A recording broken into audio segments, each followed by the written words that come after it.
आज हम rich dad and poor dad जो रॉबर्ट कियोसाकी ने ये बुक लिखी है उसकी हम बुक समरी बताते हैं। इसके लिए आपने बहुत सारे ऐसे यूट्यूब में वीडियोस देखे होंगे इसकी बुक समरी से रिलेटेड, बट वो पुरानी भी हो चुकी हैं और कुछ लोग गलत भी बता देते हैं या कुछ लोग सही भी बता रहे हैं, ऐसी बात नहीं है।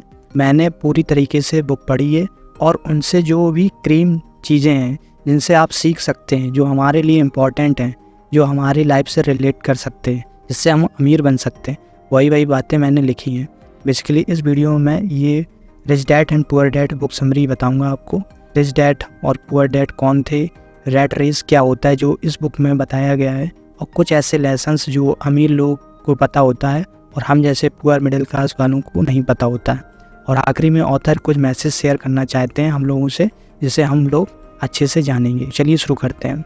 बेसिकली रॉबर्ट कियोसाकी बताते हैं कि उनके 2 डैड थे, पहले रिच डैड, दूसरे पुअर डैड। उनके जो फ्रेंड थे रॉबर्ट कियोसाकी के बचपन का एक जो दोस्त था, उनके पिता थे रिच, तो उन्हीं को वो रिच डैड कहते थे। और ये जो उनके पिता थे रियल फादर, वो पुअर थे, तो उन्हें पुअर डैड कहते थे। अपने बायोलॉजिकल फादर को पुअर डैड कहते थे और जो फ्रेंड के फादर थे उन्हें रिच डैड कहते थे। और स्पेशली होता क्या था कि रिच डैड जो थे वो बिजनेसमैन थे, बहुत पैसे वाले थे और ज़्यादा पास नहीं थे, सिर्फ 8th पास थे और इवन मतलब जैसे तैसे पास हो गए थे। उन्हें भी ज़्यादा एकेडमिक नॉलेज नहीं थी, वो हमेशा सेल्फ एजुकेशन पर ध्यान देते थे, नई नई बुक्स पढ़ते थे, नया एक्सपीरियंस लेते थे, नया बिजनेस स्टार्ट करते थे, तो हमेशा सेल्फ एजुकेशन पर ही ध्यान देते थे। फाइनेंशियल लिटरेसी पर उन्हें बहुत ज्ञान था और वो हमेशा कहते थे कि खुद से हमेशा ये कहो कि कोई भी चीज़ है भले ही महंगी क्यों ना हो, हमेशा अपने आप से ये कहो कि मैं आखिर इसे कैसे खरीद सकता हूँ। और हमेशा वो कहते थे कि जो भी पैसा कमाओ उसे इन्वेस्ट करो, इन्वेस्टिंग पर ध्यान दो। और रिच डैड हमेशा ये कहते थे कि पैसों की कमी ही सारी बुराइयों की जड़ है। अगर आपके पास पैसा नहीं होगा तो आधी से ज़्यादा समस्या सिर्फ इसी वजह से, या ऑलमोस्ट कह दो कि जीवन में जो भी आपकी समस्या होगी वो कहीं ना कहीं पैसे उसमें इन्वॉल्व होगा। तो पैसों की कमी ही सारी बुराइयों की जड़ है। बट वहीं उनके रियल फादर थे पुअर डैड, वो जस्ट अपोजिट बोला करते थे रिच डैड से, कहते कि ये इन सब चीज़ों से दूर रहो, ये सब फालतू की चीज़ें, बर्बाद हो जाती है ज़िंदगी, अच्छे से पढ़ो, एक जॉब लो, हमेशा पढ़ाई पर ध्यान दो, डिग्री होल्डर बनो। वो हमेशा कहते थे कि इन्वेस्टिंग से दूर रहो और पैसे ही सारी बुराइयों की जड़ है और तुम उससे दूर रहो। वो हमेशा से ये कहते थे कि हम ये अफोर्ड नहीं कर सकते और हमें इस बारे में सोचना भी नहीं चाहिए। कुछ ऐसा ही सिनेरियो होता था जो उनके पुअर डैड थे, मतलब रियल फादर थे, कुछ इस तरह की बात किया करते थे। ऑथर इसमें एक बात शेयर करते हैं, वो है कि रैट रेस क्या होता है, मतलब चूहा दौड़। एक्चुअली इसमें कोई भी चूहा नहीं दौड़ता, ऐसा नहीं है। यहाँ का मतलब है कि रैट रेस का मतलब है कि ज़्यादातर लोग स्कूल जाएंगे, फिर वो एक नौकरी की तलाश करेंगे, नौकरी लग जाएगी, फिर वो रात दिन मेहनत करेंगे, फिर उससे जो पैसा आएगा आधे से ज़्यादा वो टैक्स के रूप में दे देंगे, फिर जो बच जाएगा उसे पैसे बचाएंगे, बड़ी मशक्क़त से वो पैसे बचाएंगे और इवन बच भी नहीं पाते, तो फिर वो शादी कर लेंगे। जब वो पेरेंट्स बनेंगे तो वो ट्रांसफ़र टू नेक्स्ट जनरेशन, मतलब यही कॉन्सेप्ट अपने आने वाले बच्चों को सिखाएंगे कि बेटा स्कूल जाओ, एक अच्छी नौकरी पाओ, मेहनत करो, पैसे कमाओ, फिर सरकार के रूप में टैक्स दो, फिर पैसे बचाओ, फिर 60 साल की उम्र में रिटायर हो जाओ। फिर वो लोग पेरेंट्स बनेंगे, फिर वो अपने अगले जनरेशन को बताएंगे कि बेटा स्कूल जाओ, get the job, work hard, earn money, pay the tax, save money, transfer to next generation. जैसे कि हम देख पा रहे हैं कि ये एक तरह का सर्किल बन गया है पूरी तरीके से, हम उसी लूप होल में फंस के रह गए। और ऐसे ही मेजॉरिटी ऑफ द पर्सन्स लोग इसी इंटायर जर्नी में फंस जाते, पूरी लाइफ टाइम इसी सर्किल में घूमते और एक दिन धरती छोड़कर चले जाते हैं। उन्हें पता ही नहीं रहता कि वो रेट रेस में फंस गए हैं। इसलिए ऑथर बताते हैं कि इस रेट रेस से बाहर निकलने के कुछ लेसन दिए हैं। पहला लेसन देते हैं कि don't work for money, let the money work for you. ये कॉन्सेप्ट जो होता है वो अमीरों को पता होता है। वो हमेशा अपने बच्चों से कहते हैं कि आप पैसे के लिए काम मत करो, कुछ ऐसा क्रिएट करो, कुछ ऐसा बिल्ड करो कि ताकि पैसा आपके लिए काम करता रहे। तो उसी में ऑथर बताते हैं कि एसेट्स क्या होते हैं और लायबिलिटीज़ क्या होता है। एसेट का जनरली का मतलब है कि कोई भी अगर हम प्रोडक्ट या सर्विस बेचते हैं और बदले में वो हमारे जेब में पैसा लाता है तो उसे हम एसेट कहेंगे। सपोज दैट के लिए अगर हम कोई कार लेते हैं और उसे रेंट पर चढ़ा देते हैं, अगर रेंट पर रहेगी तो मंथली कुछ इनकम आएगा, तो वो हमारे लिए एसेट हो गया, क्योंकि वो हमारी जेब में पैसा डाल रहा है, हमारी जेब में पैसे आ रहे हैं। मान लीजिए अगर आपने कोई एक गेस्ट हाउस ओपन किया, ठीक है, जो शादी ब्याहों में जो मैरिज हॉल होते हैं, गेस्ट हाउस, एक प्रॉपर्टी खरीदी, वहाँ एक गेस्ट हाउस बनाया और हर महीने आपके जिम में पैसे आ रहे हैं, हर महीने पैसे आ रहे हैं। इवन कभी कभी महीने में नहीं आएंगे, बट ये है कि साल में अगर 6-7 महीने बुकिंग मिल गई अच्छे से, तब भी आपकी जिम में पैसे आ रहे हैं कि नहीं, तो उसी को कहेंगे एसेट्स। मतलब कोई भी प्रोडक्ट, कोई भी सर्विस जो आपकी जिम में पैसे डाले, उसे हम एसेट कहेंगे। और जस्ट अपोजिट लायबिलिटीज़ का मतलब कोई भी प्रोडक्ट या कोई भी सर्विस जो हमारे जेब से पैसे निकाल ले, उसे हम लायबिलिटीज़ कहेंगे।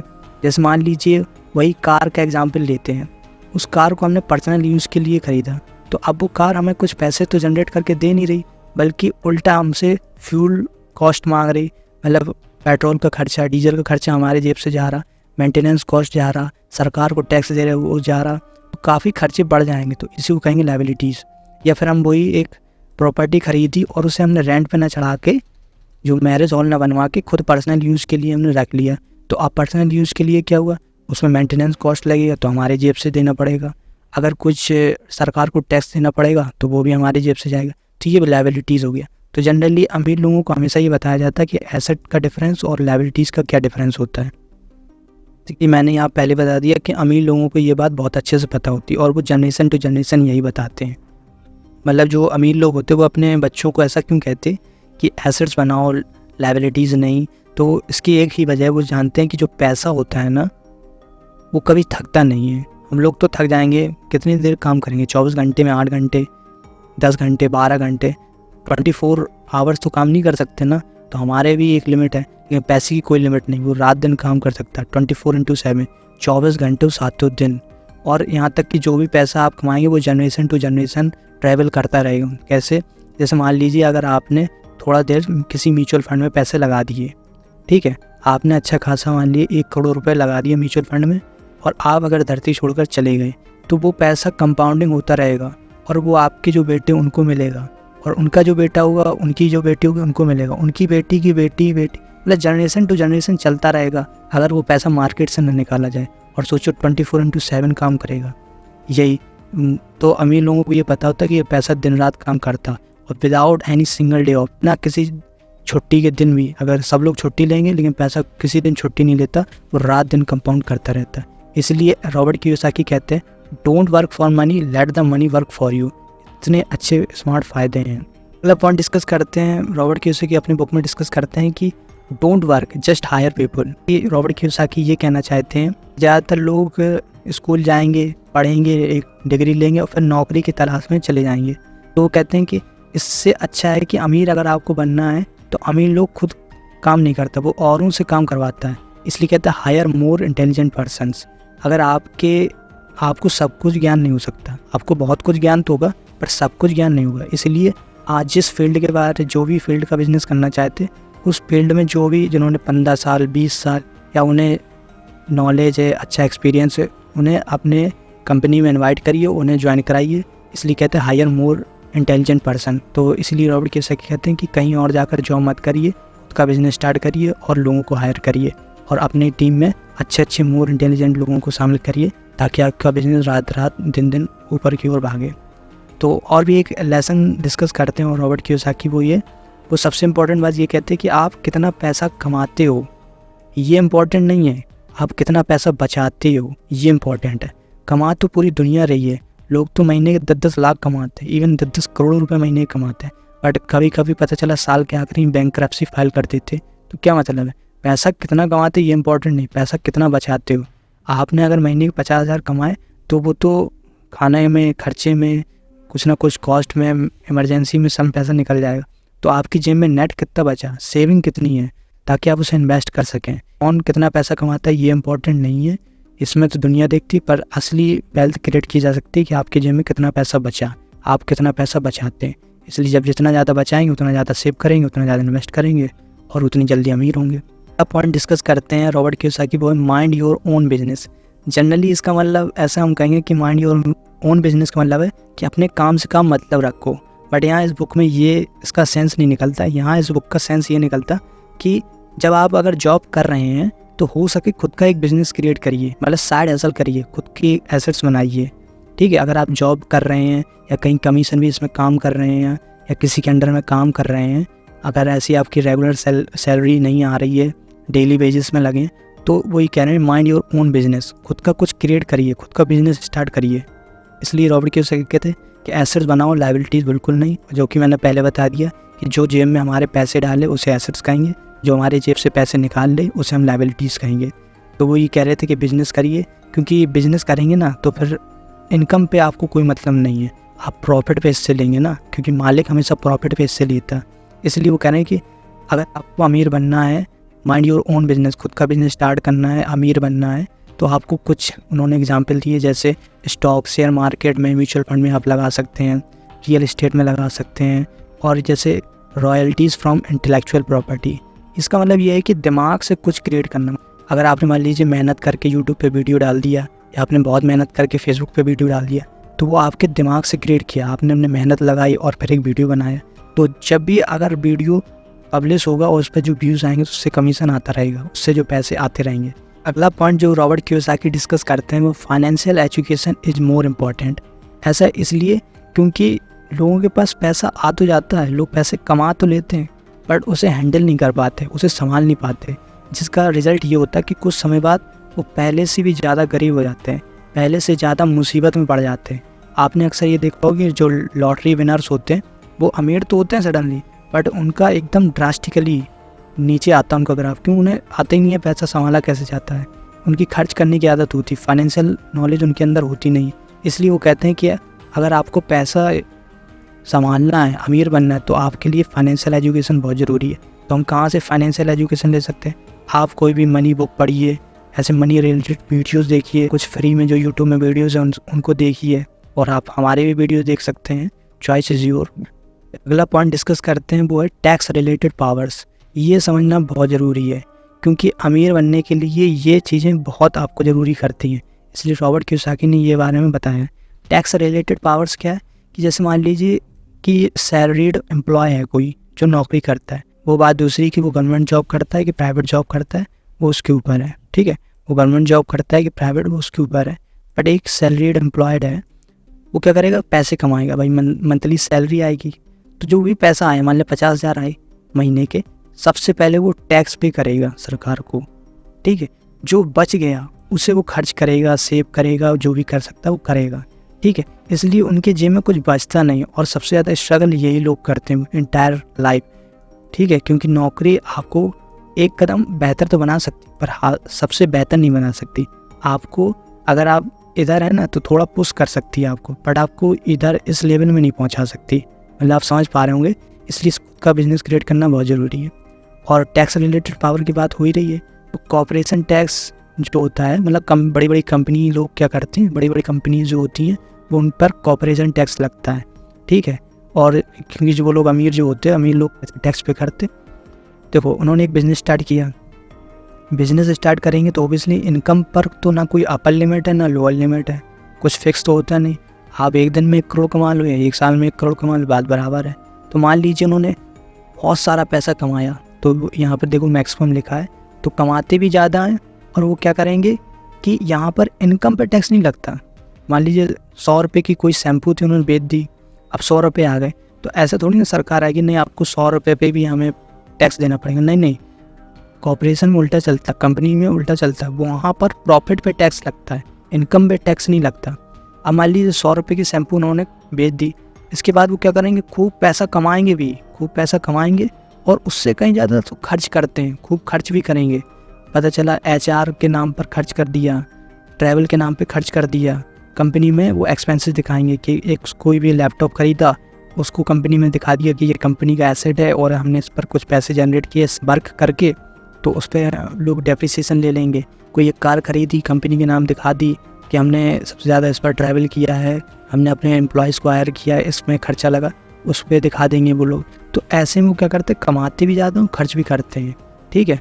अपने यहाँ तक कि कुछ बिजनेसमैन क्या करते हैं कि अपने पर्सनल एक्सपेंसेस को भी बिजनेस एक्सपेंस बनाकर दिखा देते, अटैच कर देते, और उससे बहुत सारा टैक्स बचा लेते। ये डार्क रियलिटी है, पर है, ये सच है। तो फिर क्या करेंगे कि पैसा भी खूब कमाएंगे, खर्च भी खूब करेंगे।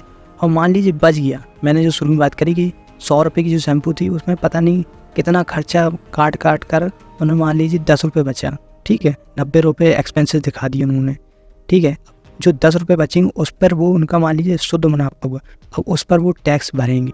कि ऑथर एक बात यहाँ पर बताते हैं कि जो लोग सैलरीड एम्प्लॉय होते हैं वो करीब 4 से 5 महीने सरकार के लिए काम करते हो और उन्हें पता भी नहीं रहता, दे डोंट नो इवन। तो मतलब कि ऑथर इस बुक में ये बताते हैं कि जो लोग सैलरीड एम्प्लॉय होते हैं या सैलरीड पर्सन होते हैं वो 4 से 5 महीने सरकार के लिए काम करते हैं ताकि उन्हें टैक्स पे करा जा सके। अगला पॉइंट डिस्कस करते हैं वो पे योर सेल्फ फर्स्ट। तो ऑथर इसमें डिस्कस करते हैं कि ये पॉइंट ना, एक बुक है the richest man in the Babylon city, ये बुक की भी समरी मैं बना दूंगा, बट उसमें भी यही बात बोली गई कि हम लोग जो पैसा कमाते हैं तो मान लीजिए कितना भी कमाते हो, 10,000, 20,000, 50,000, लाख, करोड़, 10 करोड़, जितना भी कमाते हैं मंथली, जो भी हम पैसा कमाते हैं, पे योर सेल्फ फर्स्ट, मतलब कि कुछ अमाउंट अपने लिए, मतलब आपने रात दिन मेहनत की, क्या इसके लिए मेहनत की कि अपना लोन चुका सकेंगे, बच्चों की फीस भर सकेंगे, घर को रेनोवेट कर सकेंगे, बिल भर, ऐसा नहीं है।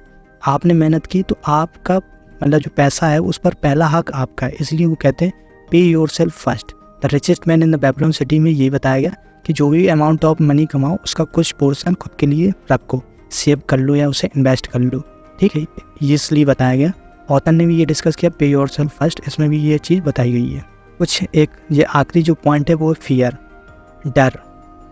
डर इसलिए क्योंकि मान लीजिए कई लोग बहुत ज़्यादा पढ़े लिखे होते हैं, उन्हें पता भी होता है कि बिजनेस कैसे किया जाता है, मार्केटिंग कैसे की जाती है, लेकिन फिर भी उन्हें डर होता कि भाई मान लीजिए उनकी इन्वेस्टमेंट कैपिटल जो है मान लीजिए 1 लाख रुपए है, तो उन्हें डर ये लगा रहता कि कहीं बिजनेस डूब ना जाए, क्योंकि बिजनेस में रिस्क तो होता ही है, तो कहीं बिजनेस डूब ना जाए। तो वो हमेशा डरते रहते कि 1 लाख रुपए के 10 लाख हों या ना हो मंजूर हैं, 1 लाख रुपए के 10 लाख हों या ना हो मंजूर है, बट 1 लाख से कम बिल्कुल नहीं होना चाहिए। 50,000, 80,000, 20,000 या पूरे ख़त्म, मतलब 1 लाख से कम नहीं होना चाहिए। 1 लाख के 10 लाख हों या ना हो वो बात की बात। तो उसी डर के चक्कर में वो लोग रिस्क नहीं लेते, ना ही बिजनेस करेंगे और लाइफ लॉन्ग बस यूं ही जो चल रहा चलते रहेंगे। तो वही ऑथर बताते हैं कि डर को ख़त्म करना बहुत ज़रूरी है, ठीक है। ऑथर ये भी बताते हैं कि जो पुअर पर्सन होते हैं, पुअर क्लास होती है, जो गरीब व्यक्ति होता है उसको भी डर लगता है, उसे भी डर लगता है। अगर पुअर क्लास का तो उसे भी डर लगेगा, और रिच व्यक्ति है ना उसे भी डर लगेगा। पर पुअर और मिडिल क्लास में ना अंतर क्या है ना, वह एक्शन का, एक्शन। जहाँ गरीब व्यक्ति इस डर की वजह से कोई एक्शन नहीं लेता, वही अमीर व्यक्ति को पता है कि डर को एक्शन से ही ख़त्म किया जा सकता है, इसलिए वो एक्शन ले लेता, इसलिए वो 1 लाख के 10 लाख बना लेता। और वहीं गरीब व्यक्ति 1 लाख के ज्यों के त्यों, और महंगाई तो बढ़ेगी और उसकी वैल्यू भी घट जाती, नाम के लिए नंबर्स में उसका 1 लाख दिखता रहेगा, बट उस 1 लाख की वैल्यू बहुत कम हो गई होगी कई साल बाद। इसलिए जो ऑथर हैं वो बताते हैं डर को ख़त्म करना बहुत ज़रूरी है, उसे एक्शन से ख़त्म किया जा सकता है, ठीक है। इसके साथ साथ ऑथर ये भी बताते हैं कि जब भी बिजनेस स्टार्ट करें या जहाँ पर भी पैसा इन्वेस्ट करें, कैलकुलेटेड रिस्क लीजिए, पता होना चाहिए कि इसके क्या प्रोज हैं, क्या कॉन्स है, क्या प्लस क्या माइनस, तब आपका पैसा सेफ भी रहेगा और आप अच्छे से इन्वेस्ट कर पाएंगे। और सीख कर इन्वेस्ट करिए, नहीं तो आपका पैसा डूब भी सकता है, ठीक है। और बिज़नेस करेंगे ओबियसली थोड़ा बहुत तो रिस्क रहता ही है, तो आप सीख कर पैसा इन्वेस्ट करेंगे तो आपको रिस्क मैनेज करना आ जाएगा, और सीख कर इन्वेस्ट करेंगे तो पैसा और बढ़ेगा। इसलिए इस डर को ख़त्म करने का सिर्फ एक ही तरीका है, वो है एक्शन से। आखिरी में ऑथर मैसेज देते हैं कई लोगों को, ख़ास तौर से स्टूडेंट को, सैलरीड एम्प्लॉय को, और जिनकी नौकरी लग गई है और साथ उनके बच्चे भी हैं। तो वो ये बताते हैं कि जैसे मान लीजिए अगर आप स्टूडेंट हो तो सबसे पहले एक सोर्स ऑफ इनकम बनाइए और बुक्स को पढ़िए, फाइनेंशियल एजुकेशन के बारे में जानिए, खुद के एसेट्स बनाइए, लायबिलिटीज़ को मत खरीदिए, डेब्ट से दूर रहिए, कर्जे से हमेशा दूर रहिए, इन्वेस्ट करिए, बिजनेस के बारे में पढ़िए।